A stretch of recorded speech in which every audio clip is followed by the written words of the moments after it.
Oluọmọ ṣàlàyé MC Musiliu MC Musiliu àwa tí lọ́ba lóṣòdì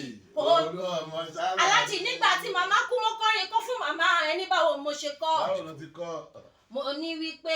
ọmọ àbẹ̀bí ṣá máa gbóhùn lẹ́nu mi Umu àgbáyé olóhùn arèrè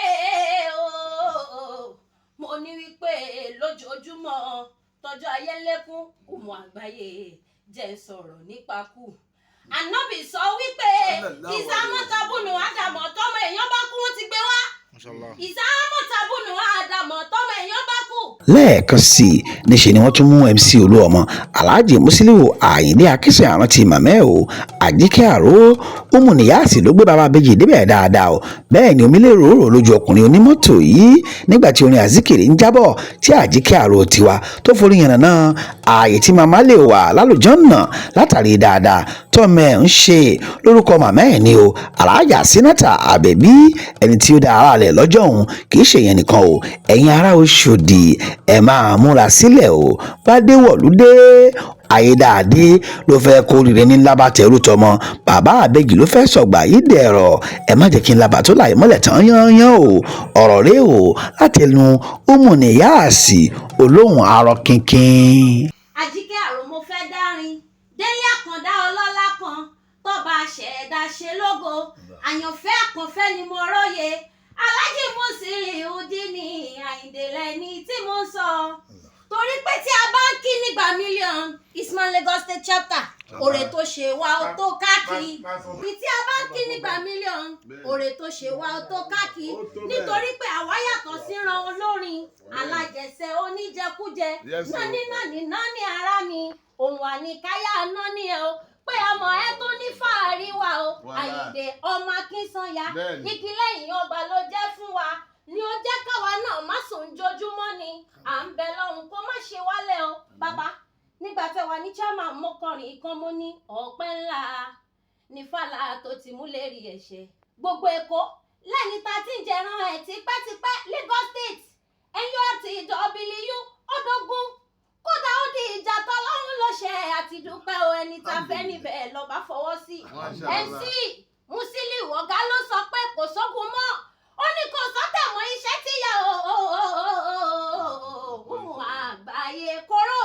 pẹ̀lú national ó ní ká ṣe jẹ́jẹ́ ọmọlúàbí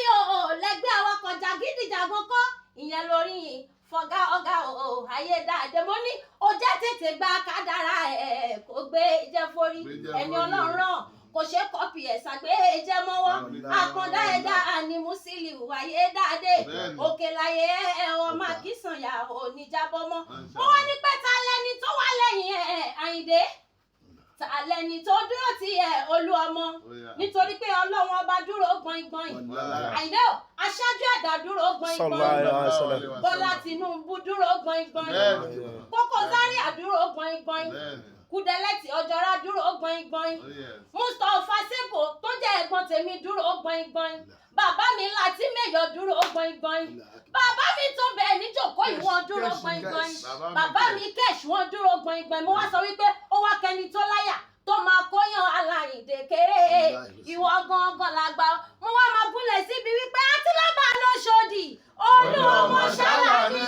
àti lábà lóṣòdì Olúọmọ ṣàlàyé MC Musiliu